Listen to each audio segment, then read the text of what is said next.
Miss King, can you hear me? Yes, we can hear you, hearings Oh, officer. okay. Wow, that's loud and clear. I better turn my volume down. All righty. Thank you. Are you ready to go?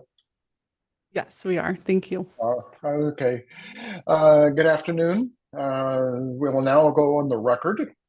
The time is just about 1 o'clock on July 30th, 2026. This is the hearing time and place for the Deschutes County file numbers 247-26000. There's four zeros, a 99-BA, and 247-26-00100-ZC. My name is Greg Frank, and I'm the hearings officer who has been assigned to this matter. Before we turn to the particulars of this hearing, I would like to turn things back over to Ms. King, who will describe how this process is going to work today, both electronically and if you're in the hearings room. Ms. King? Great. Thank you, hearings officer Frank. Good afternoon, everyone. For the record, again, my name is Hallie King. I'm a senior planner with community development. And the item before the hearings officer is a plan amendment zone change for approximately 7.79 acres with a request to go from agriculture to rural residential exception area, and then a corresponding zone change from exclusive farm use to MUA 10, multiple use agriculture. I'm going to talk through the hearing procedure this afternoon. So first, I'm going to explain the hearing format and how we'll be taking testimony this afternoon. I do want to note we included testimony time limits in our notice of public hearing. That's standard. You'll see here applicant has up to 30 minutes, any agencies 10, the general public 3, and any applicant rebuttal 10 minutes. However, I do want to note that the hearings officer has discretion to eliminate or modify those as they see fit. So after staff gives a brief presentation on the application, we'll move into the testimony portion where the applicant will have the opportunity to go first. Then again, if there's any agencies in attendance, they would follow. Then we would move into just general public. Those that are in support of the application would testify, any in opposition, and lastly, anyone neutral to the application. Then at the end of that, the applicant has the opportunity for rebuttal. And then if there's any closing comments from staff, that would be provided at that time. For testimony and testifying at today's hearing, this is a hybrid hearing, so we have both in-person participation opportunities as well as remote. And we do ask for folks giving testimony, please state your first and last name and your mailing address for the record. This is so we can capture you in our notification list for future recommendations, decisions, and future hearings on this matter. For those in person, again, we will invite you up here to the tables in the room where you will provide your testimony. I have a sign-up sheet as well on the table if you wouldn't mind writing down your name and your mailing address just for making sure we get the right spelling. And then again, please state your name and mailing address for the record. For those that are joining us on Zoom this afternoon, you must use the Zoom link that's provided in the notice of public hearing. We will utilize the raise hand function on Zoom. If you're on a computer, it's the hand image there below, and that will notify our producer that you would like to speak. And then if you're calling in, you will dial *9 if you would like to raise your hand. If anyone has written testimony this afternoon they would like to hand in, you can just hand that directly to myself. Or if you're attending remotely, you can email that in to my email address here on the screen. The hearings officer and I are responsible for running an orderly and respectful hearing. And at this point, if there are any objections to the hearing format, please let us know. If you're in person, please raise your hand.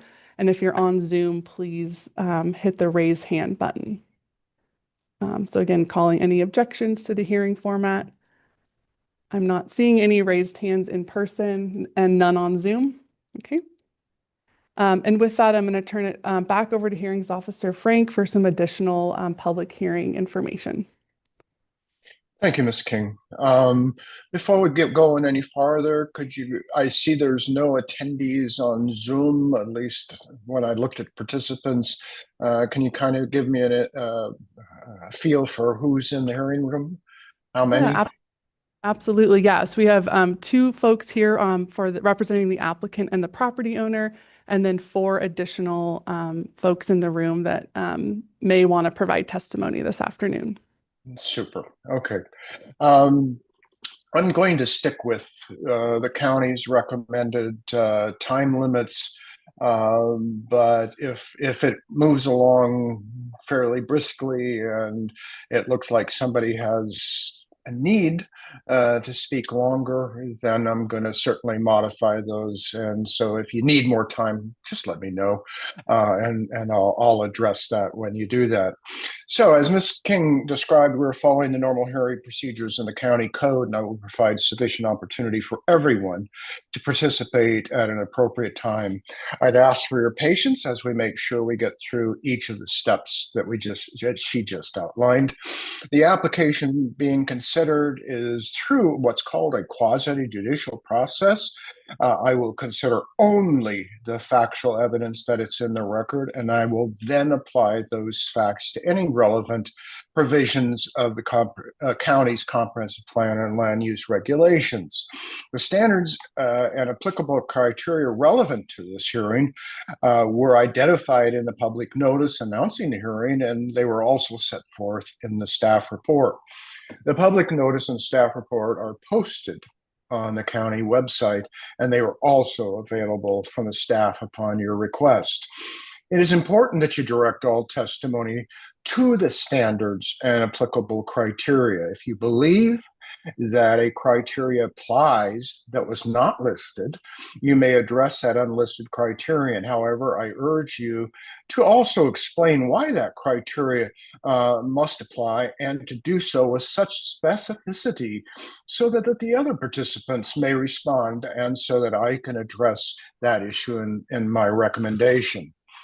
The failure to raise an issue with enough detail to enable me or other participants to respond precludes, in other words, kind of stops your ability to appeal that issue to the Oregon Land Use Board of Appeals. Also, the failure to raise a constitutional or other issue relating to any proposed conditions of approval with enough detail to allow me to respond to the issue in my recommendation precludes an action for damages in circuit court.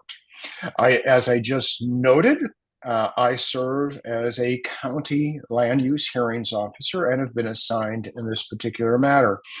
In that role, it's my judge to be a neutral decision maker. And thus, while I have a contract with the county to serve in this role, I'm obligated to remain impartial. I do not represent the county's interests or the interests of any particular participant.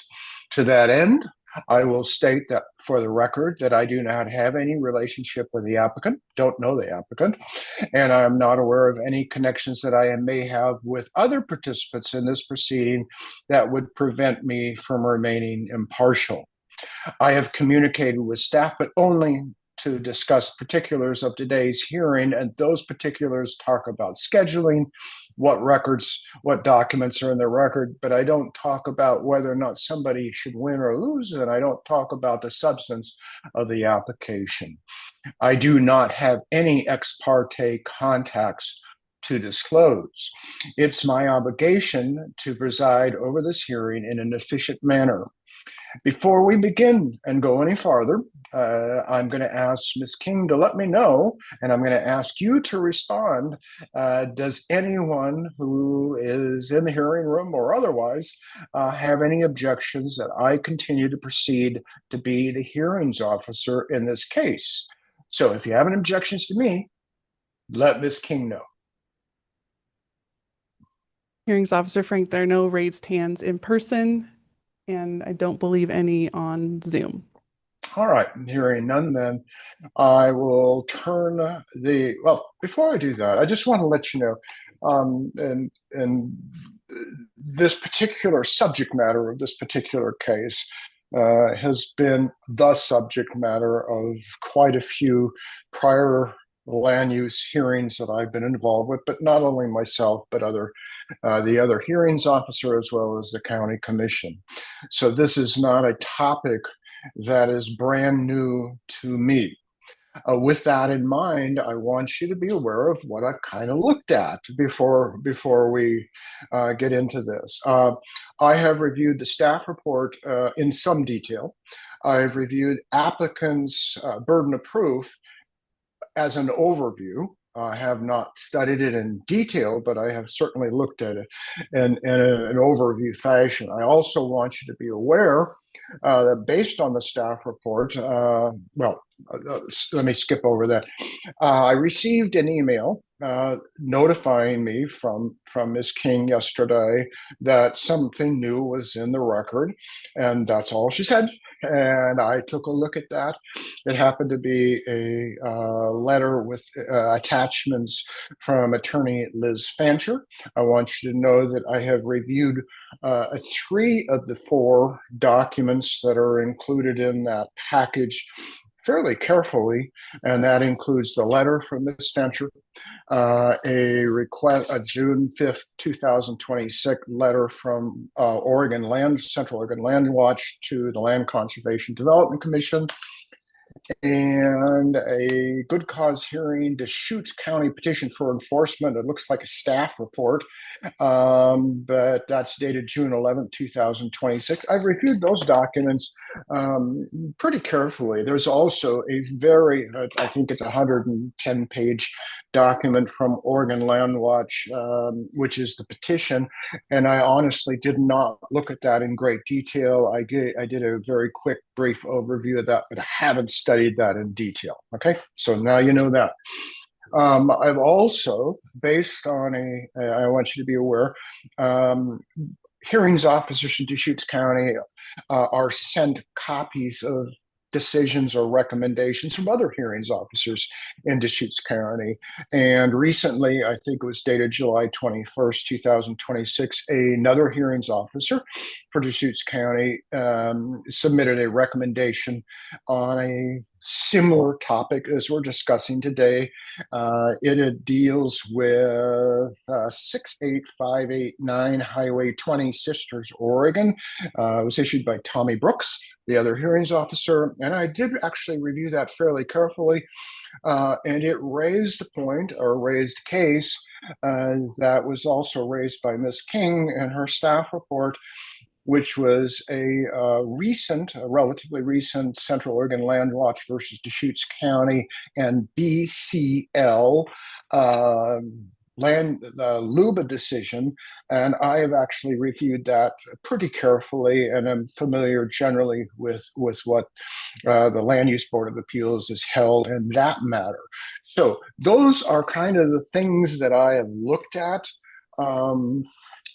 So I'm not completely unaware of some of the issues that are surrounding this particular case, but with all of that in mind, your testimony, your facts, your evidence, your argument, whether you be the county, whether you be the applicant, or anyone in opposition, all of that factors into this overall process. This is an evolving area of the law that requires a fair amount of diligence on both applicants, opposition, and the county's part, and mine as well. So I look forward to all of your testimony. We're going to start with the staff report. Ms. King will be given the staff report. Following that, I would ask the applicant or applicant's representative to come forth and give me your testimony. Ms. King. Thank you, Hearings Officer Frank. Yeah, I'm going to kind of go into a brief staff report here, just overview of the application. Everyone here, I'm sure, is familiar with the subject property addressed as 62150 Hamby Road, outlined here in red. It borders Highway 20 to the south and Hamby Road to the west. Again, the property is about 7.79 acres in size and about 0.27 miles from the City of Bend urban growth boundary, which is on the very bottom of this picture, outlined in blue, is the edge of the city limits and the urban growth boundary. Bear with me here as my slide catches up. There we go. So the property also, as discussed throughout the application, is entirely within the landscape management combining zone associated with the Goal 5 resource of the Highway 20 scenic corridor. And I've got an overview here just to kind of capture the surrounding lands and zoning. Again, the staff report goes into detail. You can see here in blue is the City of Bend city limits and urban growth boundary. The orange color is the exclusive farm use zone. And then the yellow is the MUA 10 zone, multiple use agriculture. Just to the northeast of the subject property are some larger tracts of land that are existing development includes utility and solar panel arrays. And again, to reiterate the request of the applicant, they are requesting a comprehensive plan amendment to change the designation from agriculture to rural residential exception area and a concurrent zone change from exclusive farm use to multiple use agriculture. The application does not request any exceptions to any statewide planning goals. The applicant, specifically regarding Goal 3, which pertains to agricultural lands, the applicant provided an Order 1 soil study, which found that the property is predominantly consisting of Class 7 and 8 soils, about 71%. And again, just to reiterate, the application in this zone change would not change the applicability of the landscape management combining zone. And due to the fact that that is a Goal 5 resource, the applicant provided an EC analysis indicating that the change in zoning would not introduce any conflicting uses and that the continuation of the landscape management overlay will continue to protect that scenic resource. And I wanted to highlight for the hearings officer, as hearings officer Frank also alluded to, after the staff report was published, I received 3 additional comments in support of the application, and those are all uploaded to the record. And then we also received an email and some attachments from Liz Fancher, and she included, as hearings officer Frank mentioned, some information and additional sort of considerations for the hearings officer as it pertains to a pending enforcement process with the Land Conservation Development Commission related to 2 that are tied to agricultural lands and Goal 3, and then 1 looking at Goal 14. And so as nothing new here introducing, but just noting for the hearings officer and the applicant, a question that we have in the staff report for the hearings officer, and that is whether, how Goal 14 applies to this application based on some of these recent LUBA opinions that look at what is called the Schaefer and Curry County test to ensure that zone changes don't result in the urban use of rural lands. And with that, I want to remind everyone the application record is published at the website here. This is the shortened URL link. This is on the Deschutes County Community Development website.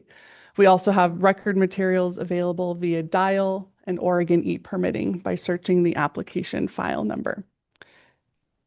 And with that concludes my brief staff report. Before we transition over to the applicant's presentation, I'm also available for questions from the hearings officer.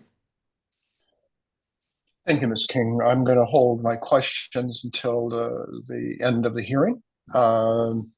So this would be the time and the place for the applicant or applicant's representative to come forward. Please recall that we'd like a first and last name. Spell them if you can. I'm notoriously bad at spelling names. And so if you'll do that, that's most appreciative. And give us your mailing address. So if the applicant or applicant's representative will come forward, I'd appreciate that. And identify yourself for the record.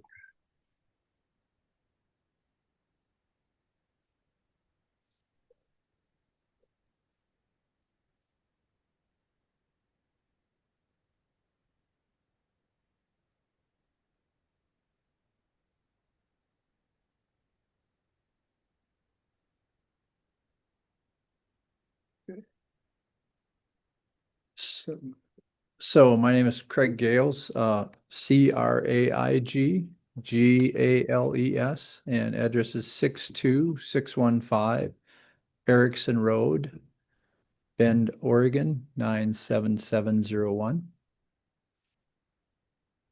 And my name is Charles Hemingway, Charles Hemingway.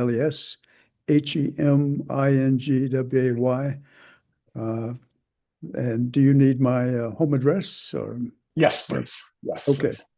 59939 Minnetonka Circle, Bend, Oregon, 97702. Thank you, Mr. Hemingway.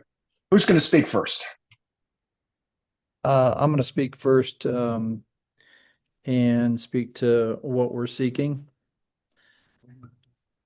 We are seeking approval of a comprehensive plan amendment to change the designation of our 7.99 acres property from agriculture to rural residential exception area and a corresponding zone change to rezone our property from exclusive farm use, EFU, to multiple use agriculture, MUA 10.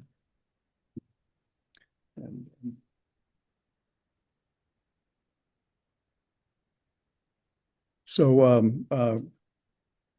Mr. Gales and I will be going through a series of slides that we prepared. To begin with, we do have many slides with much information, and should, due to time constraints, we not get through them all. We ask that this PowerPoint presentation be included as written testimony, but can we go to the first? Oh, I need to go to the first slide. Mr. Hemingway, can I interrupt you for a real brief second? Miss King, just to confirm to the applicants and the applicant's representative, this PowerPoint presentation will in fact be part of the public record and available to both myself and anyone interested. Yes, that is correct. Thank you. Okay, Mr. Hemingway, go ahead.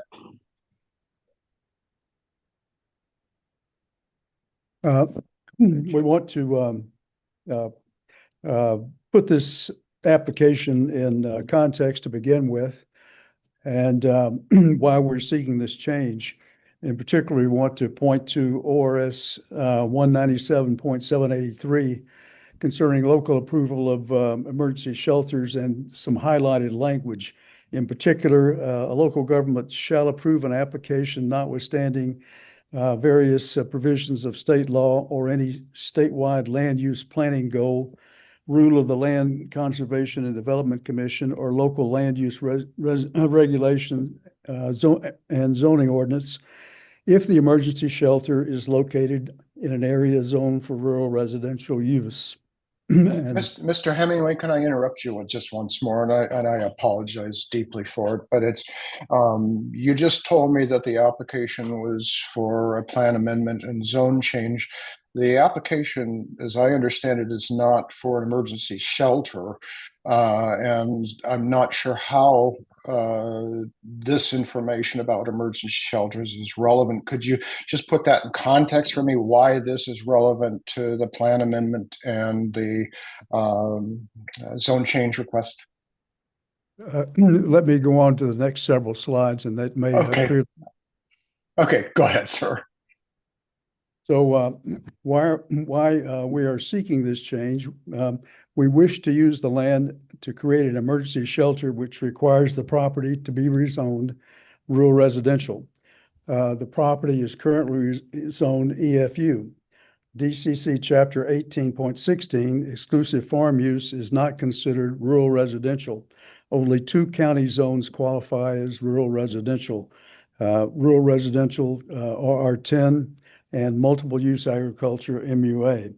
We opted for MUA 10 because there's an applicable conditional use in MUA 10 that is not available in RR 10. Because there are other applications pending to rezone properties totaling more than 200 acres around our property to MUA 10. And since this property is only 7.99 acres, for purposes of consistency in zoning, we opted for MUA 10 rather than RR 10. But then what we want to point out is the county involvement in this issue that we believe makes this statute pertinent. We want to thank the county for its strong support to date, but as background, there is a state law that awarded $1 million to Deschutes County and the cities of Bend, Redmond, Sisters, and Lapine to coordinate efforts to strengthen the local homeless response system. This entity is called the Coordinated Houseless Response Office, or CROW, and it was created and placed under Deschutes County. And this $1 million was placed with Deschutes County. The initial CROW executive director was a county employee. Subsequently, CROW approved $25,000 of these funds to pay for this rezoning application, and Deschutes County Finance transferred the funds to community development. In a December the 17th, 2025 vote by the county commissioners supporting CROW's action, the county required the Gales Family Trust to enter into a grant agreement for the $25,000 with the county and enter into a restrictive covenant with the county that for 15 years the property could be used only as an emergency shelter under ORS 197783. So this is a question, a case of applying ORS 197 and 7.782 and 783 in Deschutes County. And how does this fit in? The staff report states at page 10 that ORS 197 and 782 and 783 have not yet been applied in Deschutes County. And that is somewhat the case, but applicant notes that the county has created an emergency shelter managed camp in Redmond, the East Redmond managed camp on county land, and in May 2026 selected an operator. Also, Veterans Village on the Deschutes County Sheriff's Campus was authorized under a predecessor statute to 197783, and Veterans Villages on county land within the city limits. And so this application is a case of first impression. Zoning was not an issue with Veterans Village and the East Redmond Managed Camp, but the use applicant seeks here appears to be the first case in the state of Oregon where, in order to take advantage of ORS 197, 782, and 783, a change in zoning is necessary.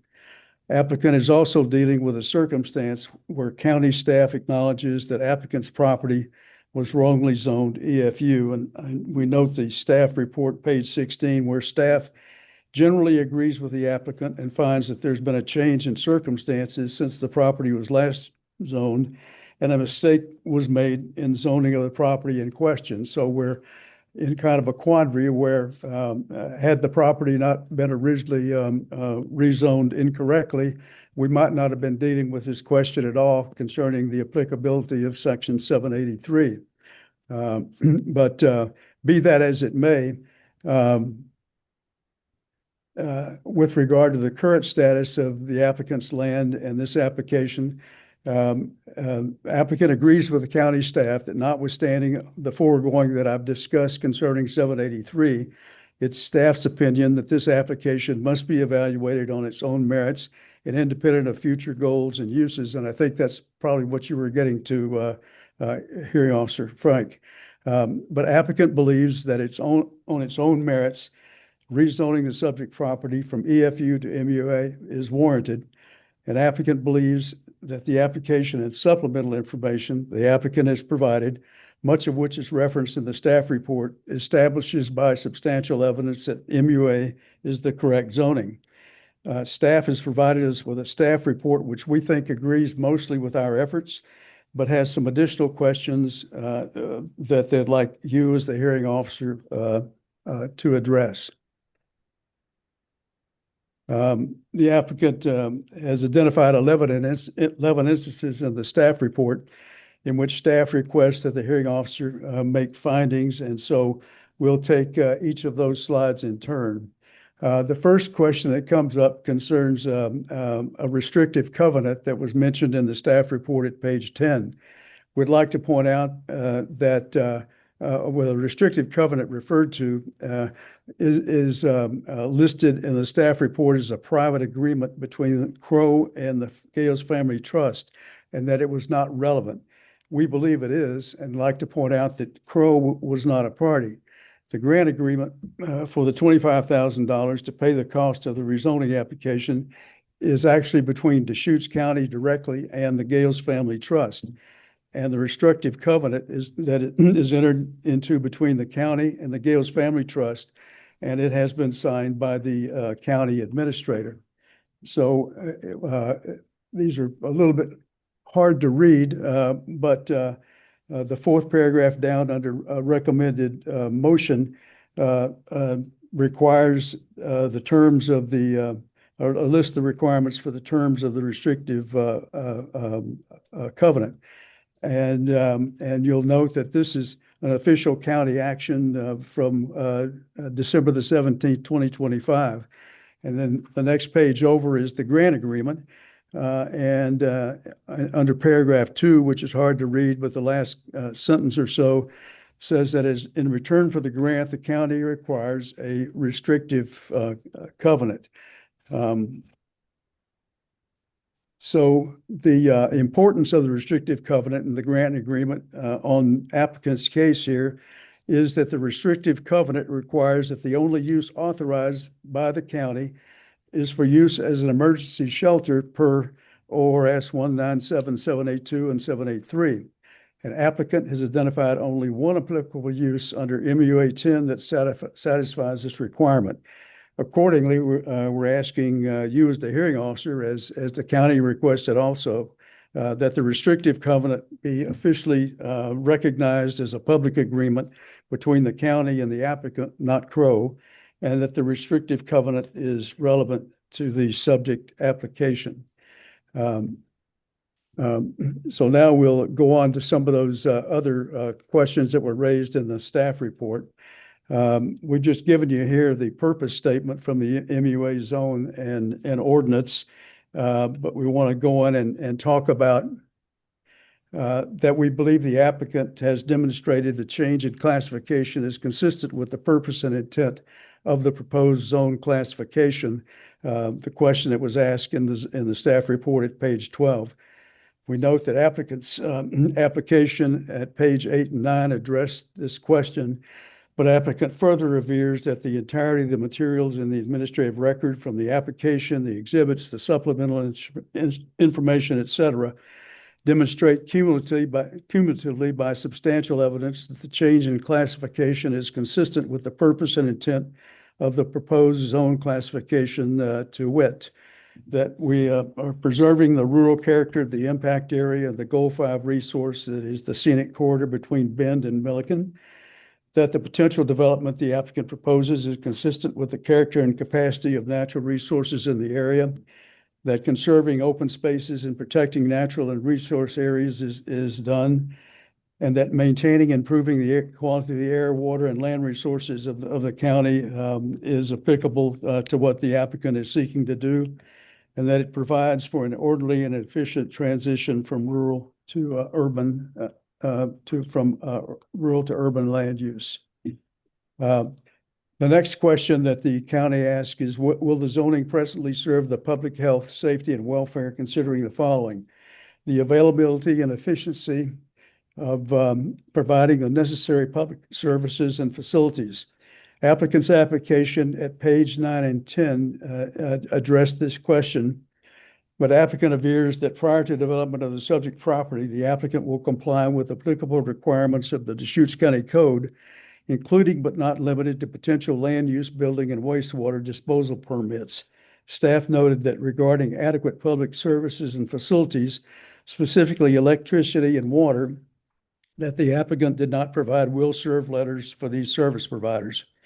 Applicant's application discussed public services and facilities at pages 5 and 10 of the application.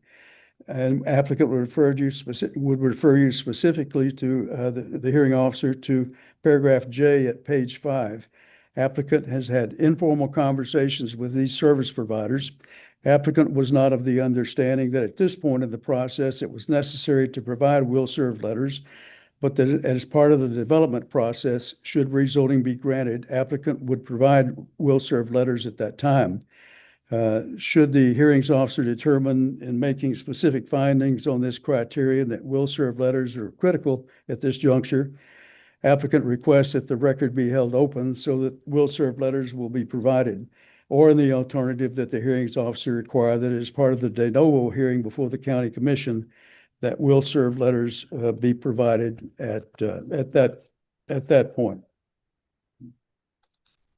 The next question was, will the zoning presently serve the public health and welfare, considering the following? That the impacts surrounding land use will be consistent with specific goals and policies contained within the comprehensive plan noted at staff report page 15. At the time of the applicant's submission of this application, the county commissioners had in September 2025 approved rezoning of MUA 10 of approximately 240 acres surrounding applicant's property, which was appealed to LUBA. And you saw on the slide that Ms. King presented that there was an area in yellow that large area she referred to as EFU. That was land that had been in this county action rezoned to MUA 10, but based on the BCL's decision is back now to being EFU. On June 26, LUBA remanded that action back to the county, resulting in leaving the land that was the subject of this action zoned as EFU. But despite the BCL case, applicant avers that given its small size and the nature of the potential development, the record establishes that any impacts on surrounding land use will be consistent with specific goals and policies within the comprehensive plan. The next question was that the hearing officer determine whether the applicant's proposed ESEE analysis complies with the requirements of OAR 660-023-040 and whether the requirements of this policy have been met, as was indicated in staff report at page 27. We believe that, we point out that this provision specifies 4 steps in order to comply with the ESEE decision process: identifying the conflicting uses, determining the impact area, analyzing the ESEE consequences, and developing a program to achieve Goal 5. Applicant has discussed these 4 steps in not 1, but 3 separate ESEE analysis documents, each of increasing complexity.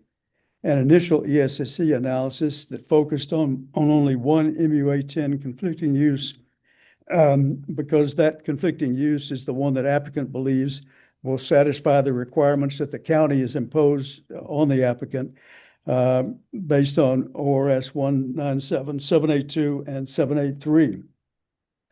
A second ESEE analysis is entitled a supplemental ESEE analysis, was requested by planning staff, and we provided one which addressed all 14 uses permitted outright and 32 conditional uses. A third ESEE analysis was requested by staff that also addressed 14 uses permitted outright and the 32 conditional uses, but in a columnar format and amplifying on the provisions of OAR Chapter 660 pertaining to the ESEE inventory process. All 3 are a part of the administrative record, and the applicant requests that the hearing officer find that requirements of this policy have been met. Next was that the hearing officer determine if the applicant's ESEE analysis complies with the rule that development within the quarter-mile overlay zone does not excessively interfere with the scenic or natural appearance of the landscape as seen from the road, and that the existing landscape will not be altered by removal of vegetative cover. We stress the language there, does not excessively interfere. In the first EEC analysis, this concerned the semi-public conflicting use, which is the use that we believe permits establishment of the emergency shelter specified in 783. That ESEE analysis addressed screening of the property from view of travelers along Highway 20, shielding any buildings in the development from view, retaining existing trees and planting other trees to create a foliage barrier, and creation of an attractive physical plan to maintain the attractiveness, scenic views, and openness of the subject property. The second ESE analysis at page 45 of that document incorporated by reference the information contained in the first EEC analysis. But then that third ESE analysis at page 2 discusses screening. At page 8 discusses developing a program to achieve goal 5. At page 45, when discussing negative social consequences common to all conflicting uses, discusses the potential that might be involved in the diminishing of visual quality. And the analysis points out that the impact area will be shielded from view by trees, vegetation, and that having good visual quality enhances the recreational experience. Further, at page 69 of the third ESE analysis, under negative environmental consequences common to all conflicting uses, the analysis stresses the need for maintaining and enhancing the vegetative cover along the roadways to enhance the visual quality associated with travel corridors, specifically mentioning the impact area that abuts the Highway 20 scenic corridor. And finally, at page 96, under negative energy consequences common to all conflicting uses, the analysis recognizes that the applicant's aim is to keep the impact area shielded with view from view with trees and vegetation along Highway 20 as it skirts the subject property. Then the staff report asked that the hearing officer determine if the applicant's analysis appropriately determined the impact area. And this was at staff report page 37. The impact area is defined at OAR 660-023-0103 as the geographic area within which conflicting uses could adversely affect a significant Goal 5 resource. The first ESE analysis involving semi-public conflicting use stated at page 1 that applicant believes this definition means the impact area is limited to the applicant's 7.9 acre tract that lies within the landscape management roadway. The third ESE analysis at page 7 stated that consistent with Land Watch Lane County versus Lane County 2019 LUBA decision, that the applicant proposes that the appropriate impact area in that case was that following that case, that in our case, the appropriate impact area is the 7.99 acres that comprises the applicant's subject property and is the subject of this application. Applicant did not provide an analysis of what other properties should be considered, despite the relatively flat topography. Applicant declined to consider a larger impact area given the vegetative cover along the Highway 20 scenic corridor abutting the subject property that screens other properties from view, but which is going to be enhanced during the development process. And we note that the existing vegetative screening will be significantly enhanced, and the applicant has planned fencing along the subject property abutting Highway 20. And then following on, staff asked that the hearing officer determine if the applicant's ESC analysis complies with the requirements to limit each conflicting MUA-10 use subject to restrictions of OAR 660-023-0405B and page 9 of Ordinance 92050. And that particular paragraph of the ordinance states specifically that identified conflicting uses should be balanced so as to allow the conflicting uses, but in a limited way so as to protect the resource to a desired extent. Applicant avers that both the second ESE analysis and the third ESE analysis that are part of the administrative record established by substantial evidence that all identified conflicting uses enumerated and discussed were balanced so that the Goal 5 resource would be protected to the desired extent. In particular, the applicant makes reference to pages 8 and 9 of the applicant's third ESC analysis as to how the positive and negative consequences can be balanced through clear and objective development standards.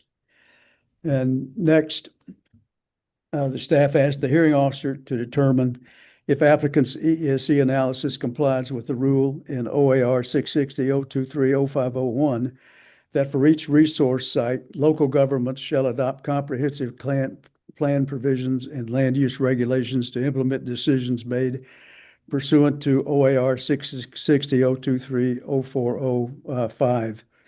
And we'd like to point out that this provision allows local governments to determine whether to allow, limit, or prohibit identified conflicting uses for significant resource sites. Applicant has proposed, based on the ESCE analysis, which applicant has provided, that the conflicting uses should be allowed in a limited way, which protects the resource site to a desired extent. Applicant's understanding is that should this rezoning be approved in implementing the 5B limitations, that the county would then pass an ordinance pursuant to OAR 660-023-0501 that implements decisions made pursuant to OAR 660-023-0405. Accordingly, that is what applicant meant in stating that applicant requests that the ESCE analysis be included by reference in DCC Chapter 23.01 and Section 5.12 of the Comprehensive Plan, meaning that no other amendments to the DCC or the Comprehensive Plan would be required in order to implement the county's decision pursuant to OAR 660-023-0405. Applicant apologizes to staff for lack of clarity in this language and for confusion the language appears to have created. And if applicant's understanding is incorrect, applicant looks forward to being apprised of the correct interpretation. Now, staff also asked the hearing officer to confirm that the subject property is not necessary to permit farm practices to be undertaken on adjacent or nearby lands. Staff notes that there must be relevant distinctions between the subject property. There may be relevant distinctions between the subject property and the property involved in the LUBA decision that we refer to as the 710 properties case, where this level of analysis was necessary. Applicant believes that there are relevant distinctions. In the 710 properties case, case involved 9 lots totaling 710 acres. Applicant's property is 7.99 acres. The 710 acres sought to be rezoned were predominantly surrounded by EFU zone lands with large-scale farm and agricultural uses apparent. When applicant's application was submitted, the 240 acres surrounding the applicant's property had been rezoned from EFU to MUA 10. Due to the remand of the BCL LLC case by LUBA on June the 26th, those properties remain EFU pending the county's decision on remand.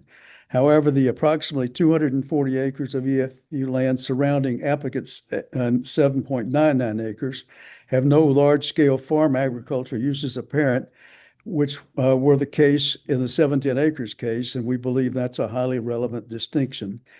Finally, in the 710 properties case, petitioners William and Elizabeth Buchanan own a 37.51 acre parcel that adjoins the subject 710 property on which they run a cattle grazing business. The Buchanans submitted a business plan to the county that proposed to use the 710 property for seasonal grazing as part of an expansion of their business. And you've got the case cited that discusses this. In the applicant's case, the only nearby property currently receiving farm tax deferral is at 6225 65 Hamby Road, owned by Al and Mary and the Al and Mary Morrison Trust. Applicant visited recently with the Morrisons, and applicant asked the Morrisons whether they might need to rent or lease the applicant's property for purposes of storing farm equipment or housing animals. Mr. Morrison stated that he has sufficient acreage to accommodate all his farm equipment and livestock and sees no current or future need for applicant's property. So we believe that these are relevant distinctions that we've made to satisfy what the staff report has requested. Next, the staff asked the hearings officer to review the BCL LLC case for its applicability to this application or compatibility with Goal 4 urbanization. The the land use versus the Deschutes County and BCL case was decided June the 26th, 2026. The BCL tract involves 4 tax lots totaling approximately 240 acres. The BCL tract is located approximately a quarter mile east of the Bend urban growth boundary. Surrounding uses include 2 churches, an electrical power substation, a 95-acre city park, lands developed with solar array panels, and a number of smaller parcels developed with residential uses. The county hearings officer recommended approval, and the Board of Commissioners agreed in a de novo hearing on January the 28th, 2026, and issued an ordinance approving the proposed comprehensive plan and zoning amendments. Land Watch filed a LUBA appeal citing 4 assignments of error, only one of which is the subject of staff's concern. Land Watch's 3rd assignment of error at page 25 of the BCL decision contended that the county's action violated statewide planning goal 14 urbanization. That 3rd assignment of error deals with the Oregon Supreme Court interpretation of Goal 14 that prohibits urban use of rural land, and that's the Curry County case cited there. Land Watch argued that in order to comply with the Curry County case in Goal 14, the county should have done an evaluation of whether development allowed under the new REA plan designation and associated zoning would allow for urban use of rural land. LUBA held that the county must demonstrate that the proposed redesignation and rezoning is consistent with Goal 14, applying the relevant Curry factors, and we stress relevant.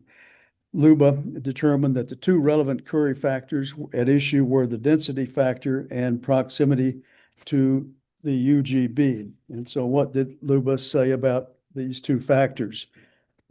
Regarding the density factor, Land Watch contended that the county's action was a way to circumvent the requirement in the comprehensive plan 3.1 that the minimum parcel size of new residential parcels should be 10 acres.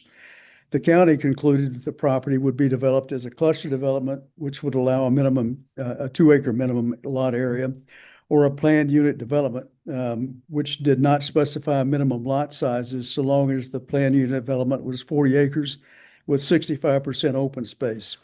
Further, under MUA zoning development, either as a cluster development or a planned unit development, that would not be considered under MUA 10 as being urban in nature.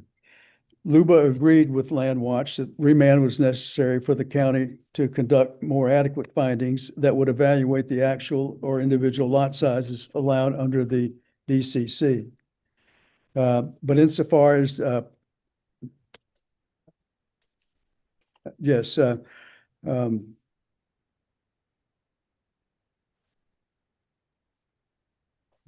insofar as the proximity to the urban growth boundary, LUBA noted that Goal 14 has long been understood to be concerned with intensification of rural lands near urban growth boundaries that could adversely impact or undermine the effectiveness of the urban growth boundary.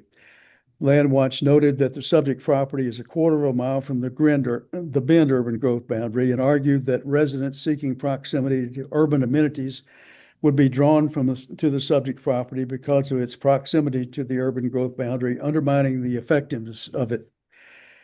BCL argued that all rural residents have to rely to some extent on urban services and amenities because such services and amenities are usually not available in rural areas. But LUBA found that to allow a relatively higher density cluster development or a planned unit development would be the functional equivalent of creating a suburban neighborhood, undermining the effectiveness of the urban growth boundary and requiring a Goal 14 exception. But we believe there are distinguishing characteristics between this application and the BCL case.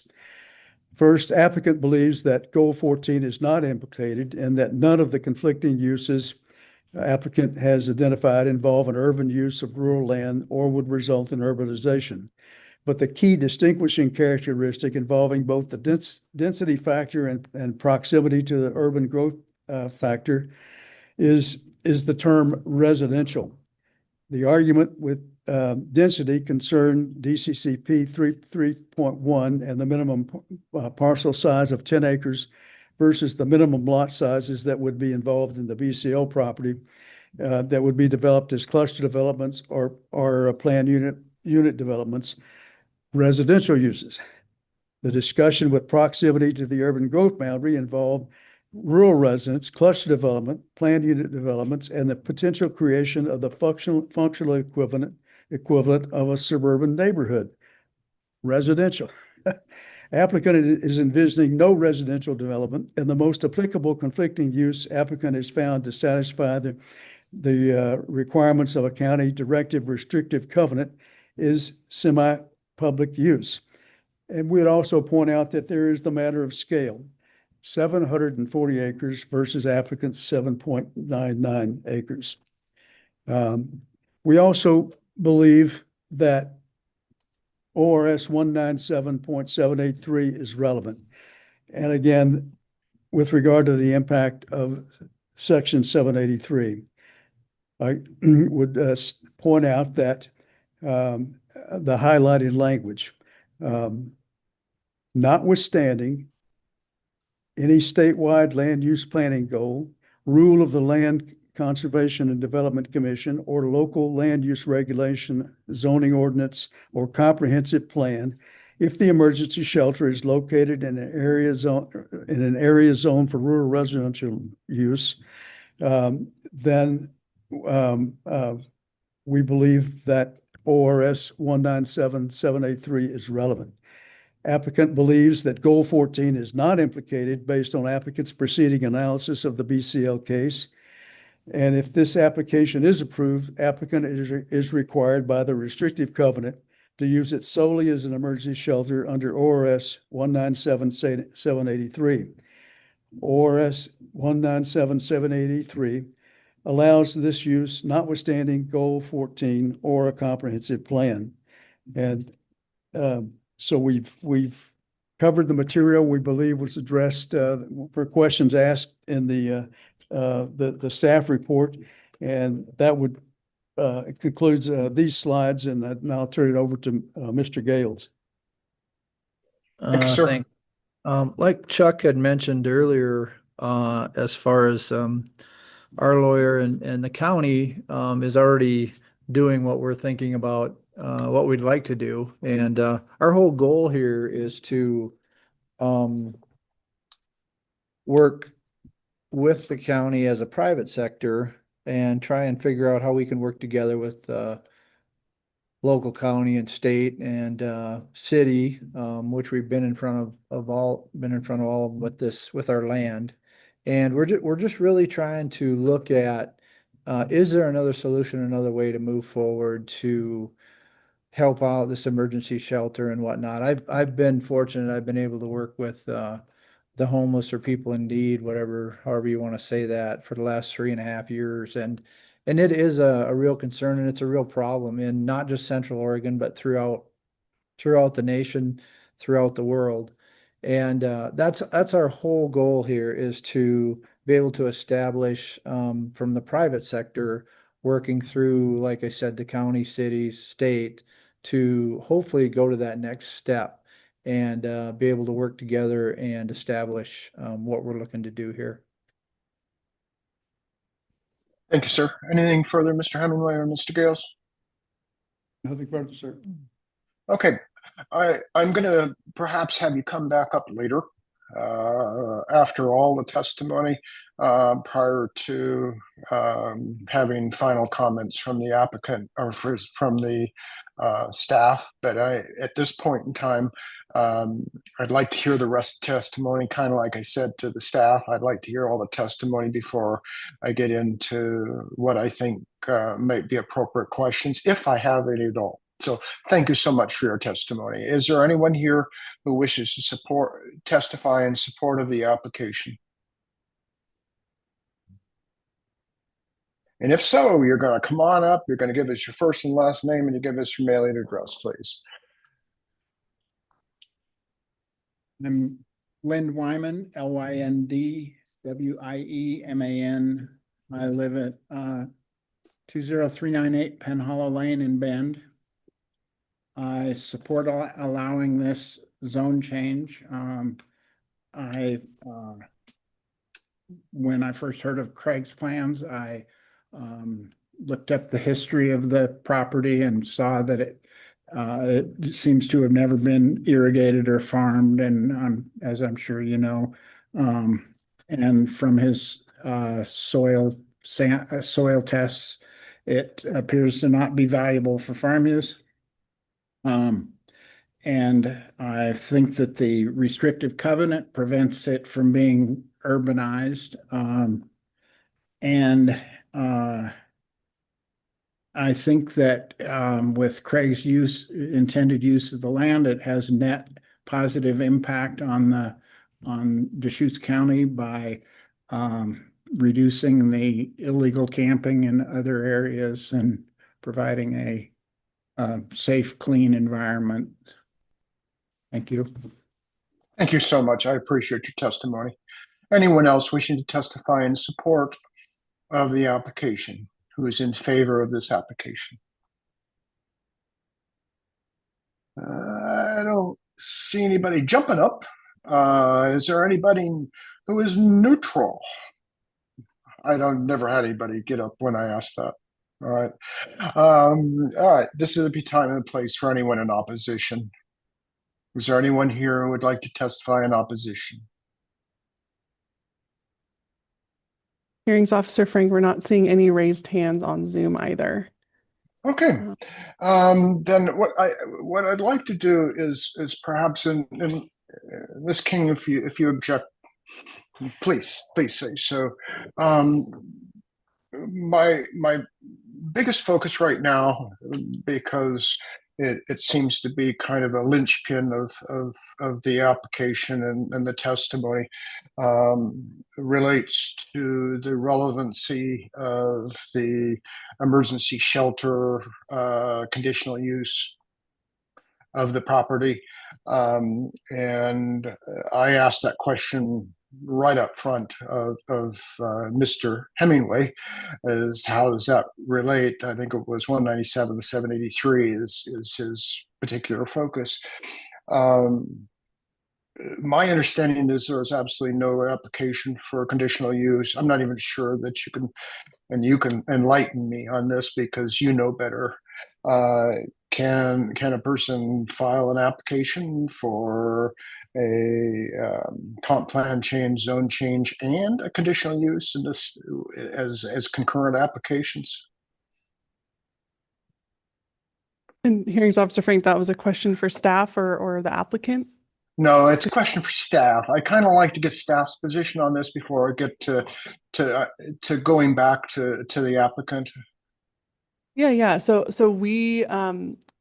ORS 197, 782, and 783, as I mentioned, the community development has not received an application invoking those statutes at this time.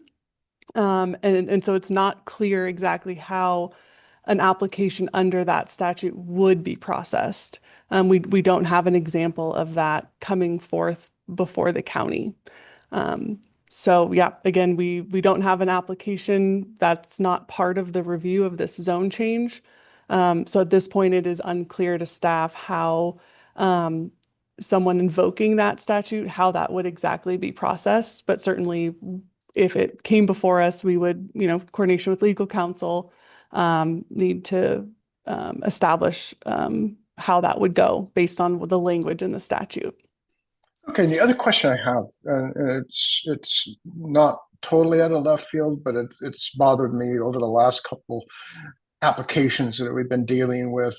Is it possible to condition, place a condition in my recommendation or recommended condition that to the commission that they restrict the use of the property to an emergency shelter, for example? I think that would be, ultimately up to the ultimate decision makers if they were to consider such a condition. yeah, I don't know if I have a fully formed answer on that. It is a bit of a complicated question, and determining what use category something like that would come in is challenging and maybe difficult to determine at this point without a full development application before the county. Okay, thank you.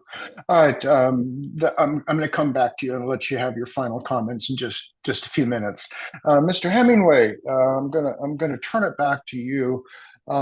Based on the comments we just heard from Ms. King, I'd like you to kind of go back over and clarify for me why it is that I could even consider the restrictive covenant that you've referred to and the potential conditional use as an emergency shelter. So, Mr. Hemingway, you're back on.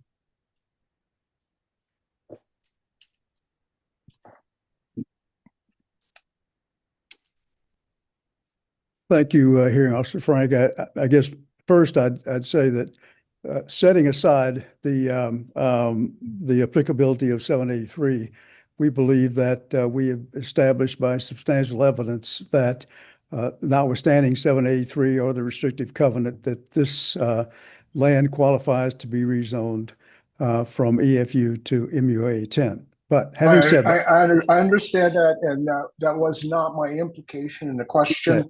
But you raised right out of the blocks the issue of 782 and 783, and I yes. questioned you right out of the blocks about why I should even consider that since there's no application filed. And we have struggled with that as well. We have dealt with the requirement that the county has imposed, and they've placed that restriction upon the applicants. You asked why, or perhaps what staff thought how you could limit this conditional use, the response would be, this matter was reviewed by county council, and it was county council that drafted the grant agreement and county council that drafted the restrictive covenant that imposed these restrictions. And so we're stuck with that apparently under the guidance from the county, this is legally permissible. But again, we point out that this is a case that we think of first impression, where the first case that's come along in the whole state, where in order to to create an emergency shelter under 783, it requires a zoning change, and so we believe that brings together the applicability of this application with that particular state statute. We're just having to dance with who brung us, so to speak, and are fully prepared to deal with the county as it moves forward to resolve any of these particular issues that might arise, that might flow from additional questions raised by staff, or that might come from your decision as the hearing officer. But again, we firmly believe that substantial evidence has been provided by us to establish that whether this should be considered at all, that this land was improperly zoned way back when, and now should be zoned in accordance with what applicant believes would be the most appropriate use. I'm not sure I answered your question, but that's the best I can give it a go. I appreciate the best you got giving it a go. I do appreciate that. I'm caught in a quandary here, quite honestly, and quite honestly, I think I alluded to it when the hearing started. This is an evolving area of the law, and taking both parts of your answer, the otherwise we've qualified part of the answer, irrespective of of 197, 782, and 783 part, whether you've qualified that part, the agriculture, the Goal 14 issues are evolving as we sit here. And so those issues, and it seemed to me that there was some issues that I'm concerned about.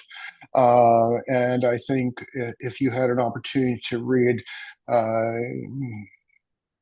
a number of the prior cases, one of them which was Destiny Court, that happened to be my recommendation to the county commissioner, which they agreed with and got sent back. So I am no stranger to seeing the law evolve before my eyes, and probably the biggest concern I have, and I put it in Destiny Court actually, and I think Miss Fancher actually agreed with me in her letter, is that Goal 14, quite honestly, I believe is not even relevant to this, based on the county's or the LCDC approval, acknowledgement of the plan. I think they acknowledge that MUA is a rural use, but as much as I tried to convey that in Destiny Court and my subsequent decision, maybe 3 or 4 weeks ago, I'm not sure I've made much headway, and from my perspective, and I'm obligated to follow the law and in my best interpretation of the law. So I based on your discussion and your analysis of Goal 14, I'm not sure you've made it there yet. And I'm just trying to be, forthright with you. You asked that the record remain open if there was a certain uncertainty on my part or question on my part. This is an area that, based on the BCL case, based on the recent decisions, and based on the information contained in Ms. Fancher's submission, I think could be better discussed both by you and the county, and addressed with more specificity. So I'm just making that suggestion. You don't have to follow that, because if you do follow that, it basically bumps back my recommendation by anywhere from 2 to 3 weeks. Okay, so I understand that.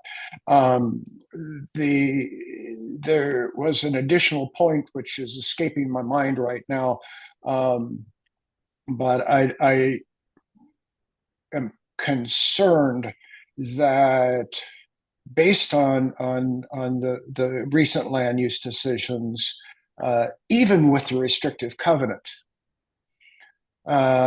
which I think you told me was 15 years. Is that correct?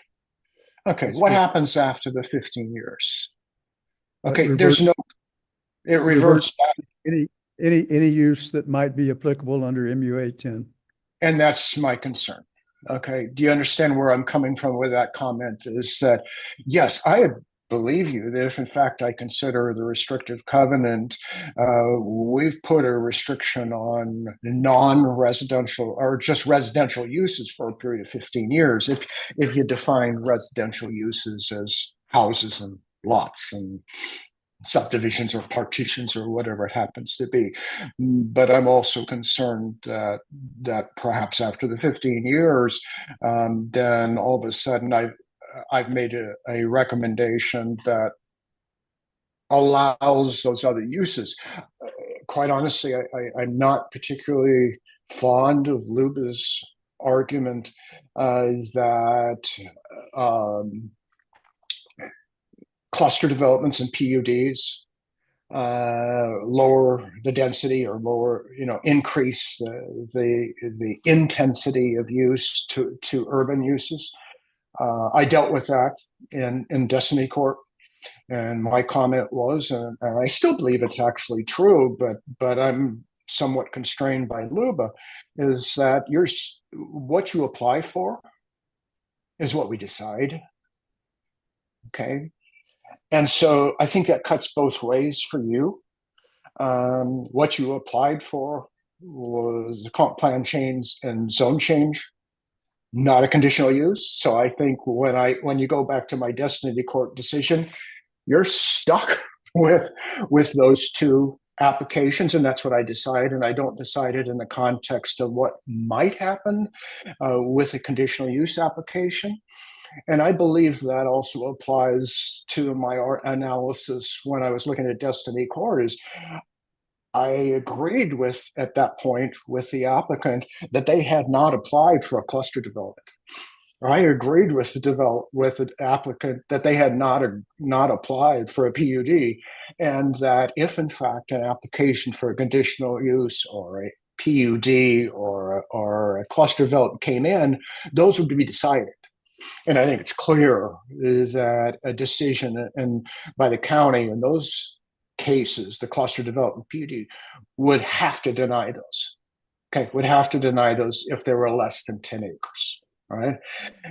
So it kind of cuts both ways. And I just want you to appreciate that I'm concerned, number one, about the restrictive covenant and it ending, but I'm also concerned that not very much persuaded that your application is for a conditional use. Therefore, I can't really consider it. The approval factors, the criteria just aren't there, and I shouldn't be considering those. And so I'm going to leave it up to you. If you want additional time to consider what I've just said, you can ask for the record to remain open. If you want me to consider what's in the record to this point, which I fully am happy to do, then I will do that. It is 100% your decision. We only received the information from Attorney Fancher yesterday. So did I, last night. And so we haven't had the opportunity to review it very closely. And so we would request that you allow the record to remain open to permit us to go through that and prepare a submission to staff or to you concerning our thoughts and how we feel this factors in with this application. So noted. With that, then I'm going to turn it back to staff. Any final comments, staff? Don't go away. I'm going to come back to you about timing and things like that. So you can stay right where you are, but I'd like to turn it back over to staff for any final comments. No additional comments, Hearings Officer Frank. Thank you. Oh, okay. So would you talk to us about the open record period and suggested dates? And then I'm going to turn it back over to Mr. Hemingway to make sure that there's no conflicts with that.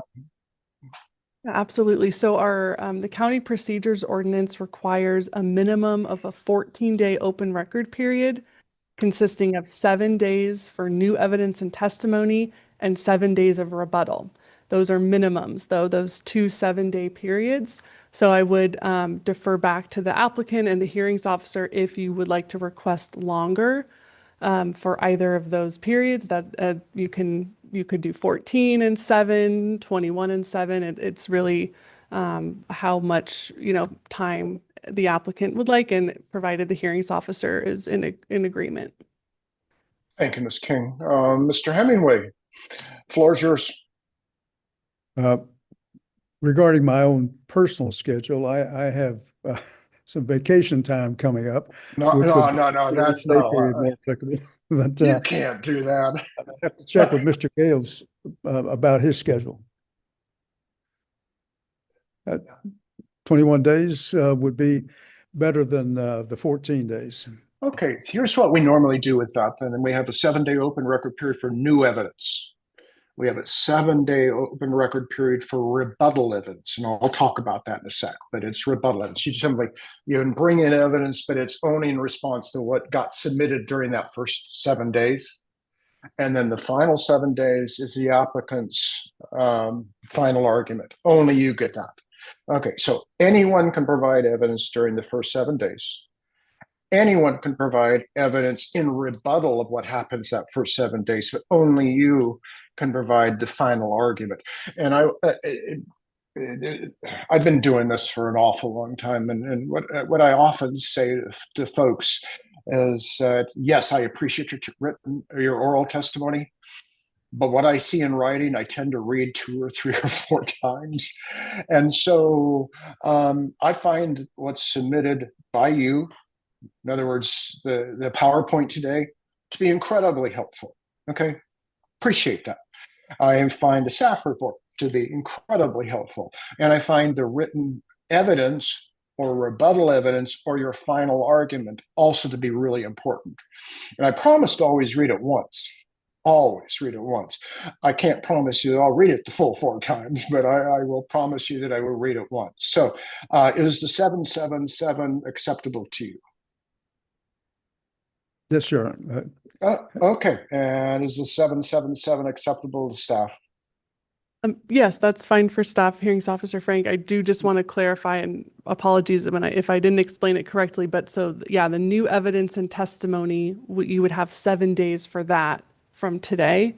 I know the applicant, I heard them mention 21, maybe 14 and 7. I just want to make sure with your time on vacation that would work for you.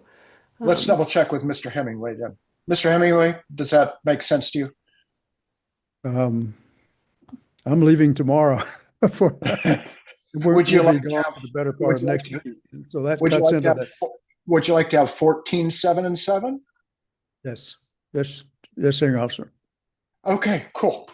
Thank you, Ms. King. I appreciate that clarification. It just went over my head, so it's great that you brought that up. And I wasn't trying to disrespect your vacation, Mr. Hemingway. That was meant as humor, and obviously didn't work very well. So let's Miss King, you want to give us some dates and how we do this stuff? Let me pull this up. So I'll share my screen to have those dates on.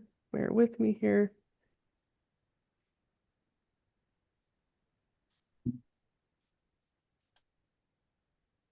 One moment. So, okay, so I've got everyone, I have my calendars out too. I just want to make sure we get this right. So the applicant, the new evidence and testimony is a 2-week, a 14-day time period starting today.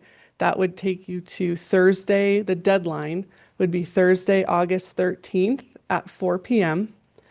And then following that would be another 7-day period for any rebuttal to anything coming in under new evidence and testimony. The deadline for that would be Thursday, August 20th at 4 p.m. And then the final legal argument is forwarded to the applicant only is another 7 days following that, concluding Thursday, August 27th at 4 p.m. I believe I got that right, Mr. Hemingway. It looks, I'm looking at my wall calendar and it does appear to be correct, but I certainly stand to be updated by Mr. Hemingway. Mr. Hemingway, the proposal from staff is the proposal consistent with what you've asked for is new evidence must be in by 4 p.m. 8:13. The rebuttal evidence must be in by 8:20.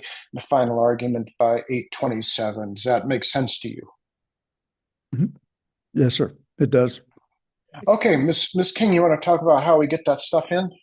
Yes, absolutely. So we all submittals, again, the deadline is 4:00 p.m. And so you will be sending your submittals to myself. I also have my supervisor, Anthony Regini, copied here as well. I also have a vacation planned next week. So I just want to make sure if anything comes in next week, it gets to both of us. I'll be back again following that on the 11th, but just making sure if you can include both of us on your submittals. And so these are all digital submittals only. Please note, again, we don't take information from cloud storage links or Google Drive or any type of shared device. It would need to be, PDF attachments to emails. And then all the submittals, again, 4 p.m. is the deadline.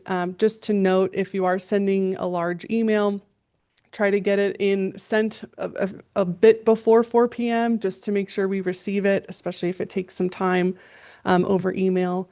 So sending it in before then. And that, oops, let me go back. And that's it. Again, it'll be addressed to me. I'll update the website with this information with these open record dates. And if you have any questions, definitely reach out to me. and we'll get all those uploaded. And then at the conclusion of the open record period, we'll notify Hearings Officer Frank that the record would be closed, and he can proceed with his review and recommendation. Mr. Hemingway, any questions, comments, concerns about the open record period? I would defer to Mr. Gales on that.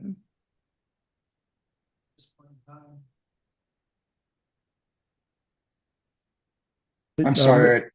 Mr. Gales said not at this point in time. He has no questions. Okay. All right, then. With that, then, I want to express my appreciation for the courtesy of everyone who testified and participated in the hearing today. Mr. Gales, Mr. Hemingway, Ms. King, appreciate, and excuse me, the other individual, Mr. Wade. I got it. Sorry. I see you and you're waving at me, and I apologize.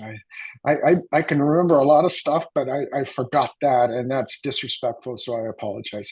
I appreciate all your testimony. I appreciate it being respectful and polite. That always makes the process go better because we don't have the animosity and the contests going on in the hearing room. So thank you for participating. At this point in time, unless I hear something further from Ms. King, I'm going to close the hearing. Anything further? Nothing else, Hearings Officer. Thank you. Okay, we're going to close the hearing. Thank you all for participating. Bye-bye. Thank you.